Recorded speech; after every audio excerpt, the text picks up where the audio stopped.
নমস্কার বন্ধুরা, আজ আমি করলাম ইলিশ মাছের মাথা দিয়ে উচ্ছে চচ্চড়ি। চলো দেখে নিই। উচ্ছে আর পেঁয়াজ তো কেটেই নিয়েছি, আমি আলু দিইনি, তোমরা চাইলে আলু দিতে পারো।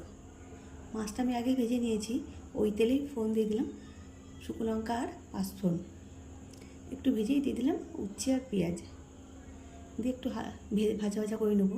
লবণ হলুদ দিয়ে দিলাম আর দিয়ে দেবো ইলিশ মাছের মাথাটা দিয়ে একটু ভাজা করে নিয়ে দেখি মশলা আমার রেডি।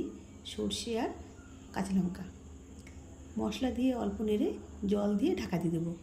ঢাকাটা তুলে দেখো আমার প্রায় হয়েই এসেছে। দিয়ে দেবো অল্প চিনি, দিয়ে নাড়াচাড়া করে নিয়ে শুকনো করে নেবো। মাথাটা এবার আমি ভেঙে দেবো আর এরকম শুকনো করে নামিয়ে নেব। এইভাবে ইলিশ মাছের মাথা দিয়ে উচ্ছে চচ্চড়ি খেতে কিন্তু খুবই ভালো লাগে। তোমরাও দেখতে পারো করে, ভালো লাগবে। হয়ে গেছে, এবার আমি নামিয়ে নেব। ভালো থেকো।